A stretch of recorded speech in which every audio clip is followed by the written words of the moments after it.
All right, ladies and gentlemen, we are back.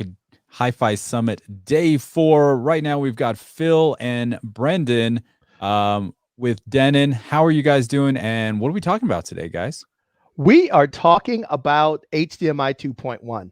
Oh, yeah. Yeah, because a lot of times people see it as only a video thing. You know, I use it to watch video.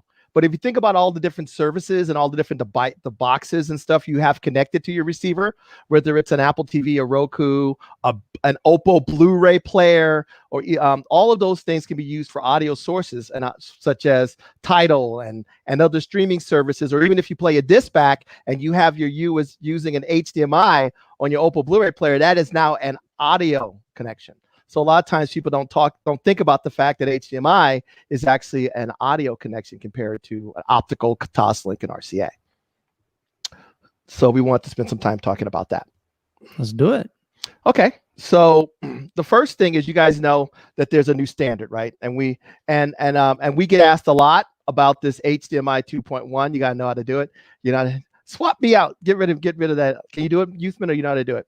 There you go. So you know that there's this standard here, and we keep talking about HDMI 2.1. I have been on all of you guys' shows talking about this new standard. A lot of times we talk about video, but we know that there's a lot more to it than just video. We know that there's some gaming benefits. If you don't know what that is, look at Chana's or Joe and Tell's or one of these or Usman's YouTube pages. I'm sure they will explain this in hyper detail by now. But there's some things that we want to talk about when it comes to movies and video. And we're not going to go through all of this stuff, but the one we kind of want to focus on is one of them is called Enhanced ARC, Enhanced Audio Return Channel. That is something that is going to become very important for those as a way to get audio or sound from your TV or the objects connected to your TV to your AVR. And so we really want to talk about that today, because that's kind of an important thing, because a lot of people don't know that HDMI can carry more data than a optical or coax cable. So if you're looking for a bigger way of moving ones and zeros, an HDMI cable will probably be a better solution. So like, for example, a Toslink, I think they said 384 kilobits per second. I think that's, or megabits per second. It is 384 kilobits per second on a Toslink versus 1 megabit per second on ARC and 37 megabits per second on eARC. So if you're looking for uncompressed or high quality, high resolution audio from multiple channels, that's the way to go. And Brennan, you mentioned something else about how many channels can it support. I think you said something earlier. Yeah, it supports 32 channels at 194 24-bit depth. So it's full blown. Yeah. And yeah. You know, we see 32 channels of audio is covering the next probably decade worth of audio standards. Exactly. And he knows. Because if you think about it, we've been supporting eARC for on our models for several years. Well, what a big brain that said we should plan for this is talking to you right now. Okay, so a lot of times we have receivers dating back to 2017 that support enhanced audio return channel for the highest quality audio from those upcoming sources and that are connected to your TV. So that requires years and years of planning from Brennan and his team to ensure that we are prepared for these future technologies, which is an important thing. Yeah, so this is the background of how that works. So I think HDMI has been around since 2005. The impetus to launch it was 1080p video. Now we go into 2.1, which adds a bunch of things even beyond the 8K. And one of the things I wanted to tell you guys is that we would have put this new chipset in even if it didn't have 8K because of the other audio and feature enhancements. But what happens is these standards get worked by standards committees, and 2.1 was announced in 2017, so that means the standard was finalized. Then what we've got to do is convince semiconductor guys to go spend millions of dollars building chips. And we typically don't bet on one horse. We'll have two guys in the running. In the case of this, we had Panasonic and a company called Invictus were the two suppliers that built parts for us. And then in parallel, we have to develop our user feature set and then our software that runs on top of it to make it be a Denon product. So basically, from when we announced the spec to when we launched the actual products, it's a 3-year cycle. So that's typically where I spend a lot of my time is looking 5 to 10 years out and trying to pick which technology to bet on. Exactly. And like I said, because one of the benefits of being Denon and being part of Sound United is because we're big, we have influence on these products, these parts that are being sourced to make these AVRs. And of course, everything we do, we test and we verify. And like you said, it takes years and years and years to get stuff done. So like I said, for it to go into a 2017 product, that took planning that was a few years back. And on top of that, we always try to test. We test everything, of course, thousands of tests to make sure that Brennan's team does to make sure that things are correct. And like I said, the cool thing about things like eArc is the performance is going to be, when you look at HDMI, whether you look at a 2019 piece or a 2020 piece, that performance is either going to be equal or better when you get that 2020 model. So for example, this is a 3600 versus a 4700, and we take tons of measurements on things such as HDMI, and there's a bunch of numbers I'm not going to really want to get into, all the way into the inputs, the outputs, as well as we even measure the toslink compared to the HDMI. And of course, people think toslink or coax as the best digital source, but if you look at it, the HDMI actually measures better than the toslink. So not only do we verify our products, do lots of testing before we pick the chips and the parts that we use, we also test things very heavily to make sure that you get the maximum performance from that product. So whether you buy a 2020, a 2019, or our upcoming 2021, you can be sure that the quality of those products are going to be the same because of Brennan's hard work and of his team and engineers. So and ARC is important because if we look at ARC, like I said, it holds more data. So if I go back here and I look at, let's compare ARC versus eArc. Now you're referring to HDMI Arc, right? HDMI Arc. So let's talk about this. ARC stands for Enhanced Audio Return Channel. And what it was originally planned for is most people's TVs have a ton of services built in. Or you may decide you want to plug a game system or a source directly into your TV. Well, you need to send that audio from that TV's internal streaming services or a device plugged into that TV, like a brand new Xbox, back to the receiver. And the goal is to maintain the highest quality. Now, ARC audio return channel has been around for a while, and at the beginning it was a little iffy, but it has improved along the way. The big thing was it would pass multi-channel audio back to the receiver. So a lot of times, most TVs will not pass multi-channel audio back through the optical or toslink connection on the back. So you may have multi-channel in the app in your TV, or multi-channel in the game system that's connected to your TV, but that optical cable may not pass it back to your receiver in surround sound. So ARC would do that. The problem with ARC over eArc is, number one, it's compressed. So it can do multi-channel. It can even do object-based surround sound like Atmos, but it has to use compression. It's just like, if I have a stereo recording as an MP3 or as a CD, they're both 2-channel. It's just that each channel the CD has less compression than the MP3. So a lot of times I can pass multi-channel, but that's going to be compressed. eArc, because we're talking 37, megabits per second, you don't have to apply that compression. So you can deliver Dolby Atmos and DTSX and DTSX Pro uncompressed with the same quality as if it was coming directly from a Blu-ray into your receiver. So what that gives you is peace of mind. You know that when you connect your receiver, to that, your receiver is going to get the best audio that TV can send back and forth. You don't lose anything. And that's actually pretty important when you get into something like this. Like, for example, most of the internal services, like I have, you guys know that Tidal now is available on, Tidal now does Dolby Atmos surround. You guys know that, right? We were talking about that. I think Sean even did a whole thing on it. Well, yeah. Some of them sound really good too. exactly. So, and there's some amazing tracks. You were talking about what Atmos for Androids. That's what Yeah, we're that talking album. about. That album's awesome, man. Stuff's going on all over Yeah. the place. It's cool. Yeah. Yeah. But if you have a Sony TV, Mhm. built the app in the Sony TV, the title app supports Dolby Atmos.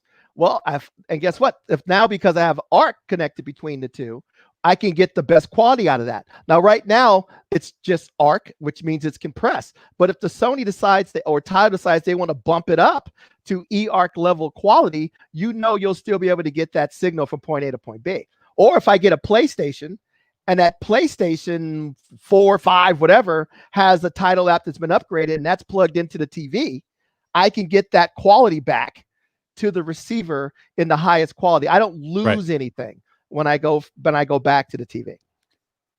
So that's an important one. And lip sync.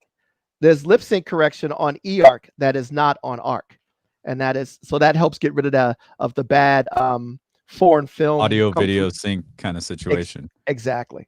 And so I also like the fact that a lot of people don't talk about it. I think one of the revolutionary parts about eArc, which a lot of people didn't understand in my video, is that when you upgrade your TV, you don't have to upgrade your AVR, right? Exactly. Because now you can run your 8K source directly to your TV and then send the audio uncompressed to your AV receiver. That's like one of the things I thought was revolutionary about that, and I think a lot of people are still not understanding that point. Exactly. And you could pat Brendan on the back for that type of stuff, because thank you, Brendan. You're welcome. because a lot of times, say if you have an FY21 receiver, you can by all means plug the game system into that receiver and then feed the video to the TV. But let's talk about this. We know that the HDMI cable requires a lot more data if you do that, right? So I got to buy an upgraded cable to go from the game system to the receiver. And, through 2 meters, it's probably $30-$40. But now I have to buy another upgraded cable to go from the receiver to the TV. And if that's like 8, 9, 10 meters, you're talking active optical cables in the several $100s. So even if I could do it, it'd be better to plug it into the TV with that short little cable, my game system, and feed the audio back through my current HDMI with Ethernet back to the receiver. So it would cost you less. So not only is it backwards compatible, you can use eArc and you plug the game system into the TV and send the audio to your older Denon receiver that you've had for 2 years, or it'll save you money because I only have to buy 1 new cable for the game system instead of 3 new cables if I run it, 2 new cables if I run it from the game system to the receiver to the TV. So there's a lot of benefits. So eArc has a ton of benefits. And like I said, the sound quality is good. I mean, our DDA converters are ridiculous. What are they, Brennan? Like, what's the AKMs?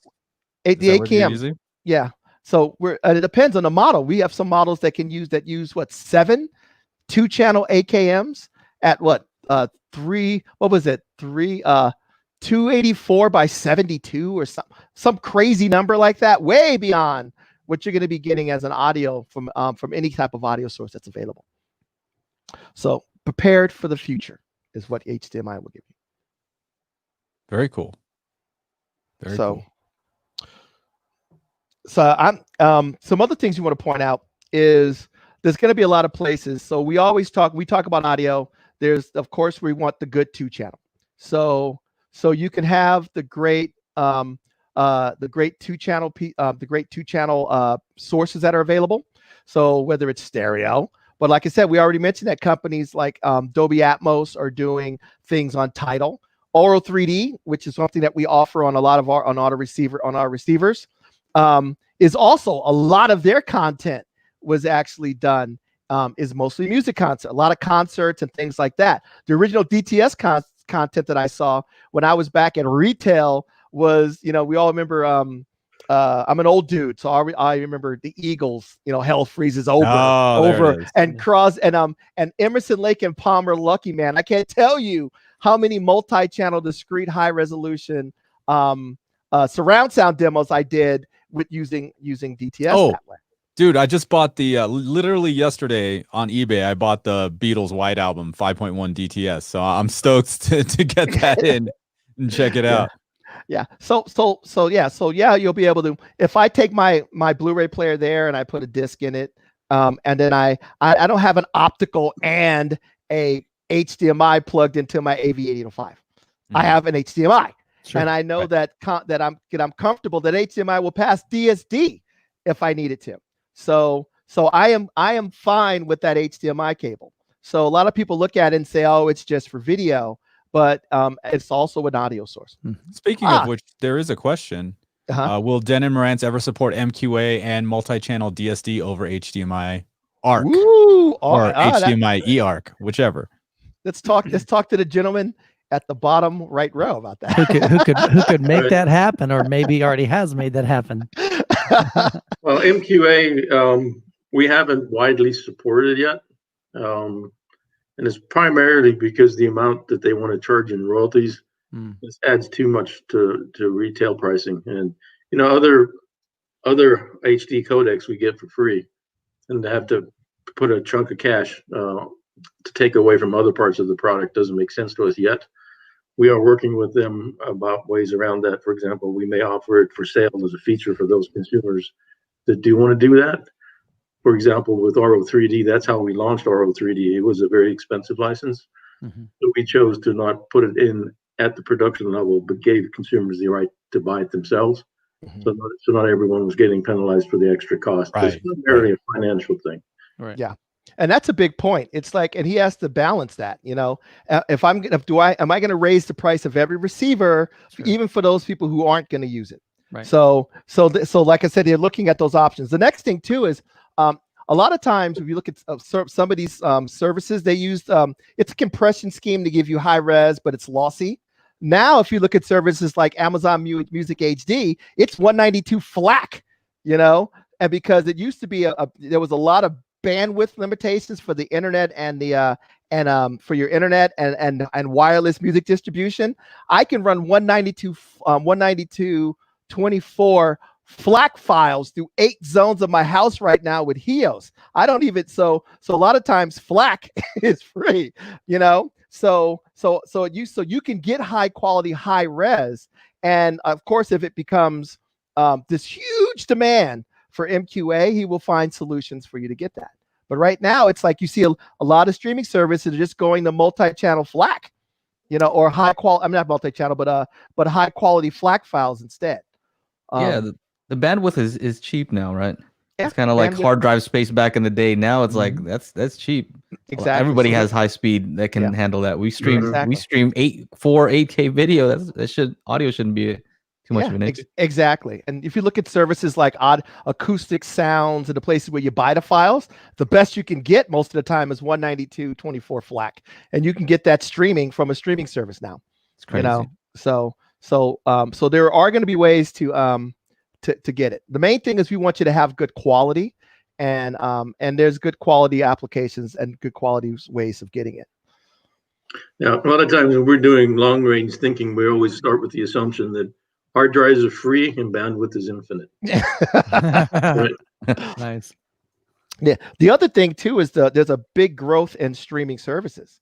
So if you look at, Brenna used to send me like they know how many people are using it, and you can see this growth in streaming services. So that you'll see that a lot more. So people are getting their content that way, and especially like if you think about a lot of the internal TV. I've been using the Tidal Atmos service. The Tidal Atmos service on my Sony TV, and I like the visual menu that it looks like, and now I got multi-channel sound.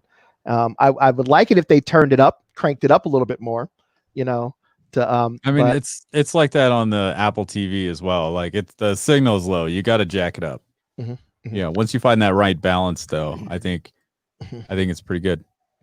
Okay, yeah. Oh, there's another question here about center spread. Okay, first thing, 8500.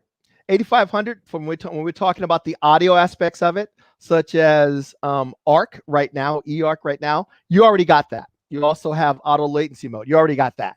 So if you decide that you want to plug a game system into the back of an 8500 and then feed that game system from that 8500 to the TV, instead of just plugging the game system into the television set, we will be offering an upgrade for the 8500.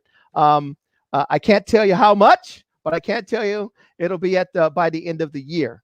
I think that's okay. Brendan didn't throw anything at the screen. So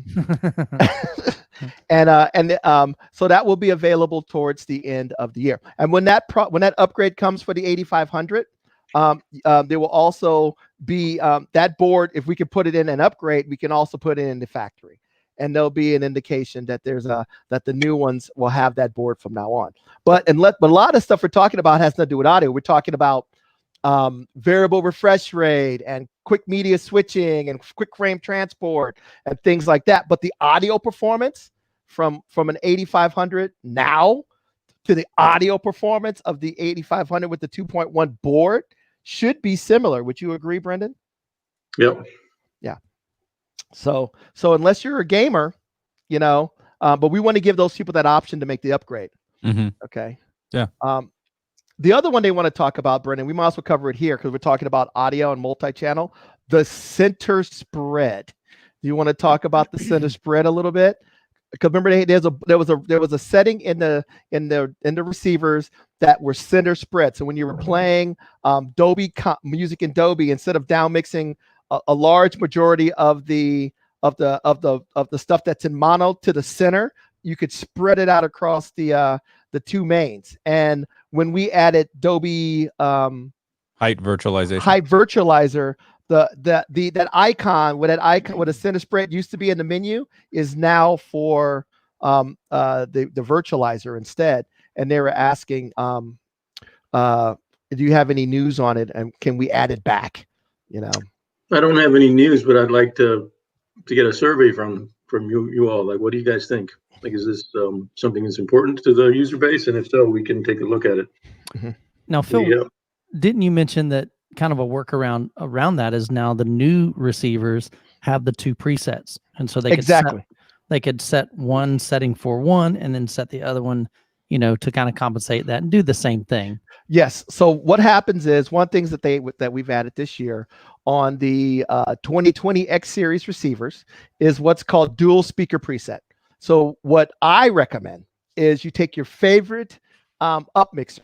We have multiples, DTS, RO3D, the Dolby one. Take your favorite. Take that one and then go in, make the adjustments you want. You can turn the center down, turn the rears up, turn the bass up, make all the adjustments you want and save it as a preset. Okay. Then you can have it and then do another calibration for your music, your surround sound movies. And now you can have an optimized 2-channel to surround up mixer, customized for you by you, every level, every adjustment, every speaker that's turned on. And then you can have a optimized home theater one. So that's one thing that they added that will actually give you even more flexibility when it comes to optimizing your multi-channel music than just the center spread would have given you. Is that the same? Like, let's say if I just turn up the left and right and turn down the center a little bit, is that pretty much the same, or is it different? Well, you could do that. Remember, you also have under the menu system of the receiver. If I bring the receiver up here, you could actually go in, and when you go to your speaker configuration, remember everything under that preset 2 can be changed. So I can go into the speaker configuration and turn the center off. Okay. Okay. Yeah. Okay. So now when I'm playing speaker preset number 2 for my music, I don't have to worry about center spread. The center's not even on. Gotcha. Right. Okay. So I can go in and really go in and customize the receiver. And then I can go back here. And if you go back here, you'll see that it has preset. There's 2 presets. Then I would go in and make one for music and the other for movies and TV or whatever. Yeah. Perfectly optimized. And they can easily switch between those two via the remote control, right? Exactly. There's 2 ways to go. You could use, there's also 1, 2, 3, 4 buttons on the remote. Those are called quick selects. You can make all those adjustments. When I hit 1, it'll go, okay, 1 means I want to play a CD, with my music mode on, 2 means I want to watch a movie with my movie set presets on. So I could do it that way. There's also a discrete code that you can put into any control system you want, or you can do it from the menu or the options menu of the receiver. So there's lots of ways to access it. So can I tell you about something I found out about a while back? Is I had an app that would allow me to control my AVR, right? And I know you guys have 4 quick select, but for some reason the app had more. It had like 6, and they still worked. So it was kind of cool. Like I had access to more of them. You found the hidden menu. I found a little hidden something. Maybe I would like more of those. Nighttime mode for movies, nighttime mode for music. I really find that very useful because I have like a pure direct 2-channel, and then I have surround sound. I have one nighttime mode. So I could use more than 4. That's true. That's very and cool. actually, let's talk. Actually, there's a couple of questions for Brennan here. Yeah. I was getting ready to bring that one up. Yeah, I saw that one. I was like, you know what? Let's check into it. He was saying that if you look at menu systems, Brendan, they last for a long time. What's the process of updating a menu system on one of these AVRs? Because we're talking thousands of models, and I mean thousands of units and multiple series. What's the process of changing that menu? Well, first off, I've been making receivers since January of '99. I originally worked at Harman, and we had what we called the blue screen of death, which was basically an 8-bit white text from over blue generator. Looked like it came from the 1950s. So what we have right now is an extreme step ahead from where we've been. Yeah.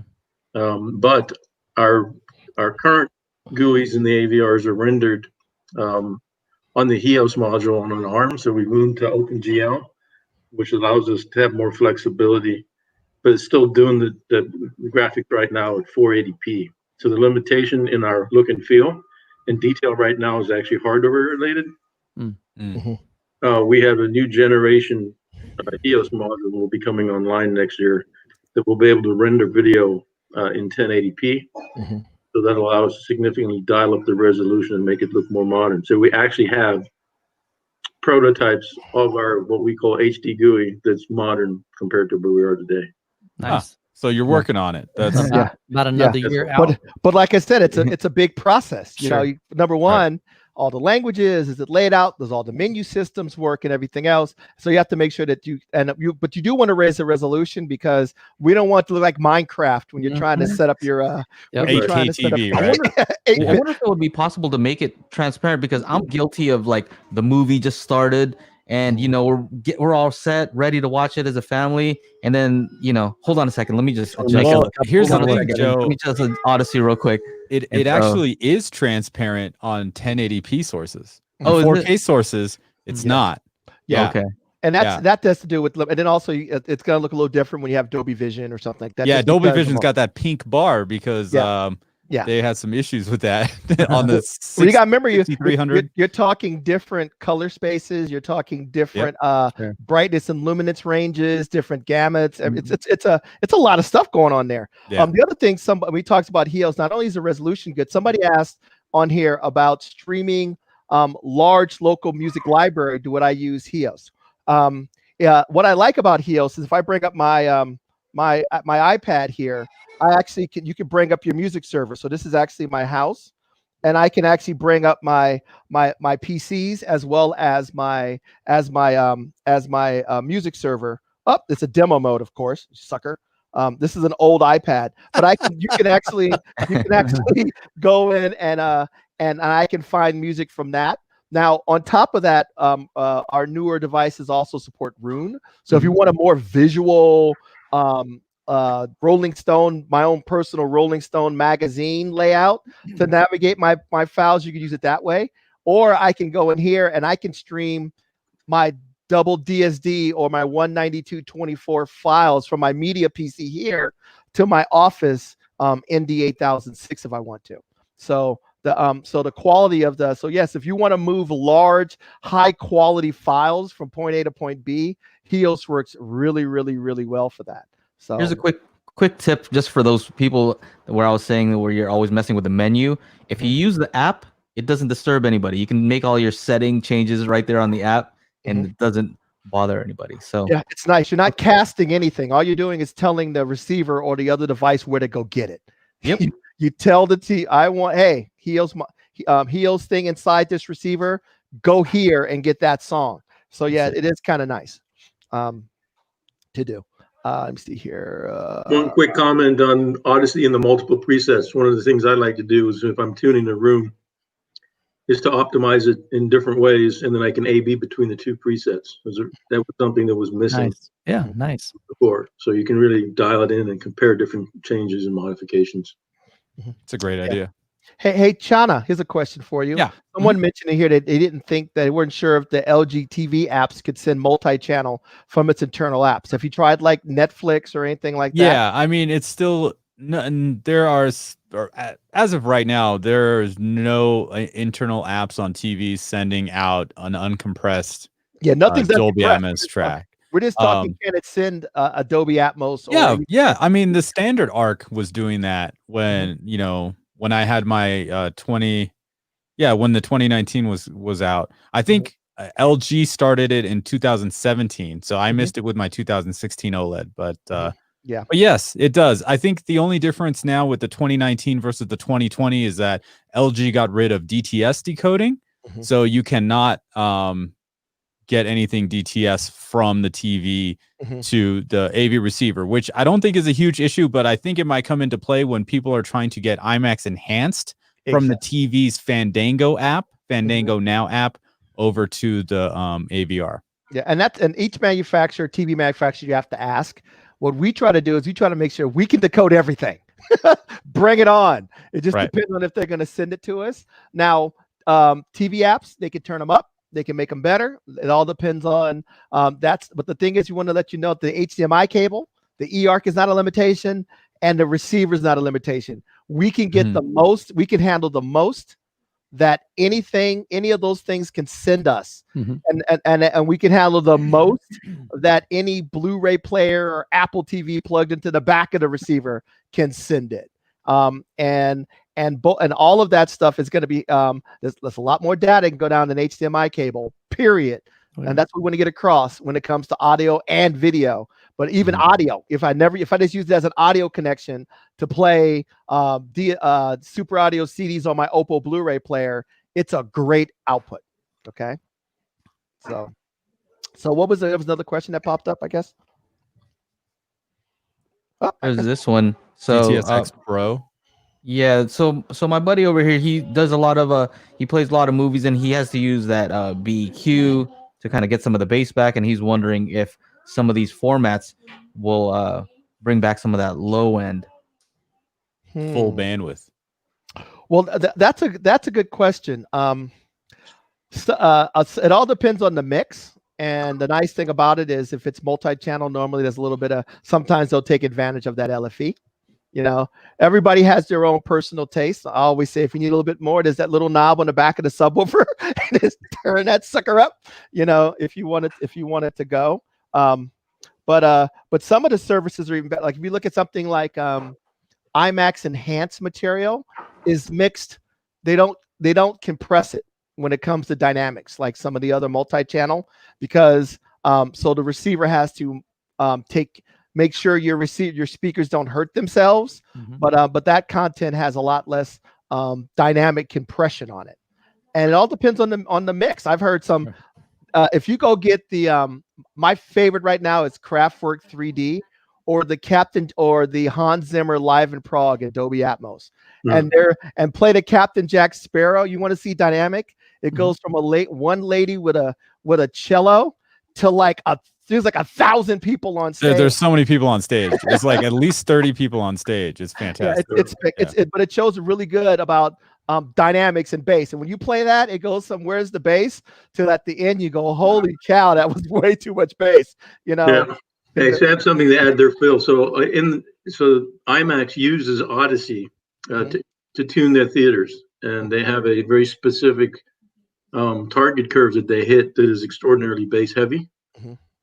So when you get IMAX enhanced content, you're actually getting the full thing. Like we will let you break your loudspeakers with that moment.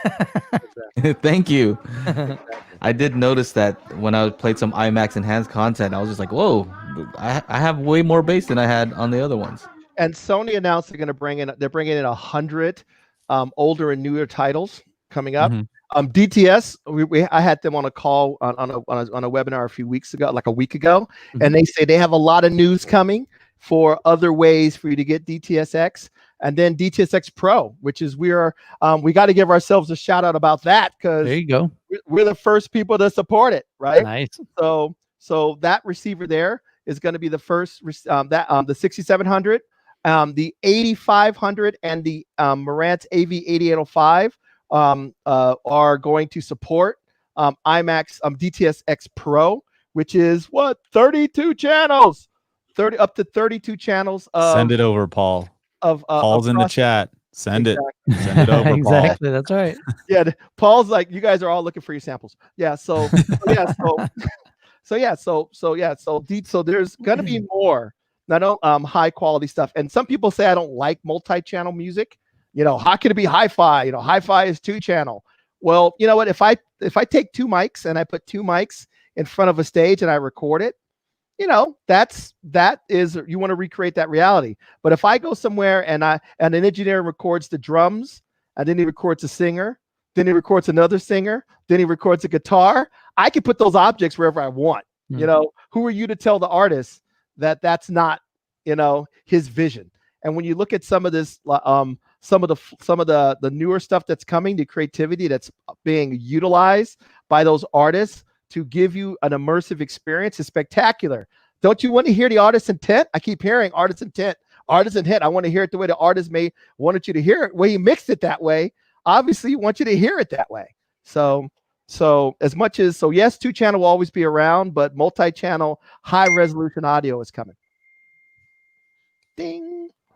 Is that the time to go? What was that? I don't know. Oh, it is 2:45. I don't know. That's the hook, Brennan. They're gonna hook us.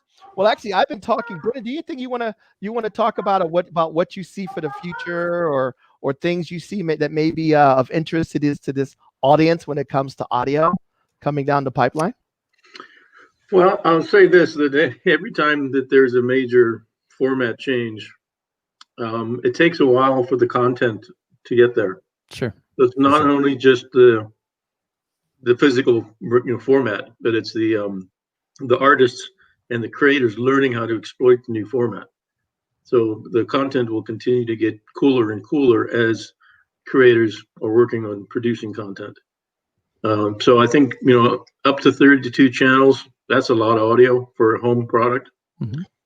So I think we're pretty good to go for audio for a while. We obviously continue to work on power. We've been doing a lot of work around environmental in terms of power consumption and what have you, and continuing to improve the user interface, both the on-screen and the apps themselves. And then we just make sure that we stay current with all of the different ways people play music.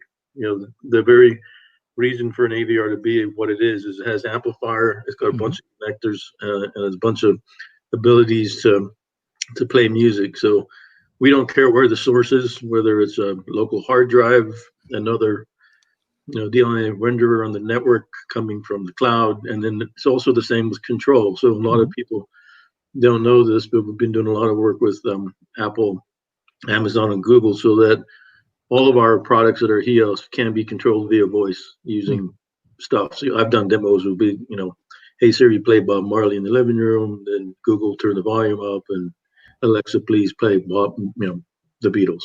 And that stuff's all interoperating in the background. So the content itself with the ability to control and interact, we've already added voice in a significant way. So if you haven't played around with that, I'd recommend that you do so. Nice. Okay. Now, a few more tips before we go about HDMI, since we're talking audio. First thing, a couple more things. Number one, a lot of times people use these balunds or these extenders to send the AV from the video from their receiver to their TV. Unfortunately, a lot of these HD-based T extenders do not support ARC, let alone eARC. So a lot of times, if you want to be able to send that audio back via HDMI, these extenders do not do it. The ones that do it will have it labeled all over them. And I will tell you, by the time you could get these the extenders that would do it, you could go out and buy the nicest optical HDMI cable instead. So that's the next thing. And the other thing is, if you're getting Toslink is great, but it doesn't. But for most TVs, it's not going to pass around back, and it does not have the bandwidth capabilities.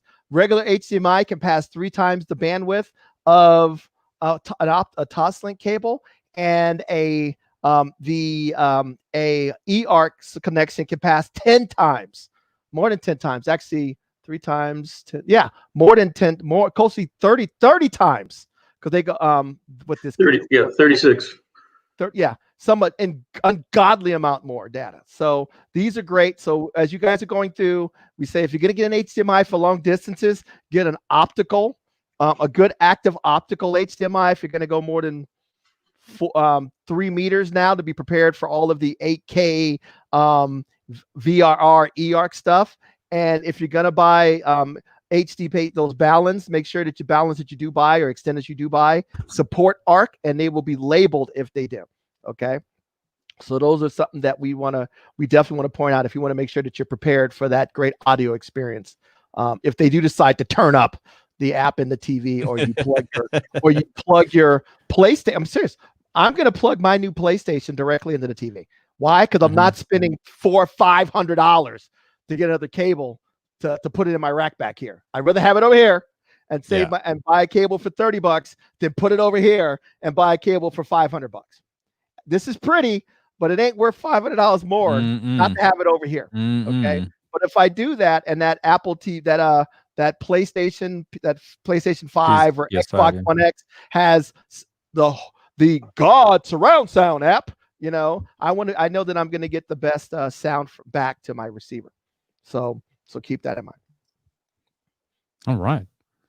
So I think we don't want to go. Yeah. Any other closing thoughts, Brendan? No, just one of the things we fight very hard to do every day: sound the best and be the first. Sound the best and be the first. I like that. All right. I like that. And can you guys make something cool where it's a small amplifier? I've been asking this, so maybe because Brendan's here. Whoa. Okay. So what are you looking for? A small amplifier, right? Kind of like just take out like the HDMI portion of a soundbar and put into a small box where people who are just getting into this, who can't afford, very much, can plug that in, have HDMI Arc, get some affordable bookshelf speakers, and so they can kind of do that whole thing. Just take that out of the soundbar. Yeah, imagine the Marantz Slimline, like cut one of those in half. Like this, like big, like that, like the size of a hamburger, not too expensive. So that would be great. I think it would help get people into this, and of course they're going to upgrade. Exactly, keep moving up. And that's a goal. The goal is to, I'm an old audiophile. I've been doing this for a while, but I want my kids and other people to be able to experience better. There's better sound than what's in a TV, and there's better sound than what comes off of your white earbuds on your iPhone. So as more people we can get to enjoy better sound, the more people that the better off I'll feel as I get older and older. You gotta just make it as simple as possible. Hey, today is what, the 29th? Is it the 30th anywhere? 29th. That I don't know. In the world? I bet you it probably is. Oh, okay. Because I know, stuff might be happening on the 30th. I don't know. Yeah. It depends on who's on the call. Something's happening. I've done those, and it's been the 30th. The next thing you know, I'm just saying. Yeah. Anyway, want to thank both Brendan and Phil from Sound United for coming and doing this. The HiFi Summit Day 4 continues on with OSD, that little upstart that's making a lot of noise. So stay tuned. We'll be back just in a few. Thanks, Phil, Brendan. Thank you. Thanks a lot. Enjoyed it. See you guys soon.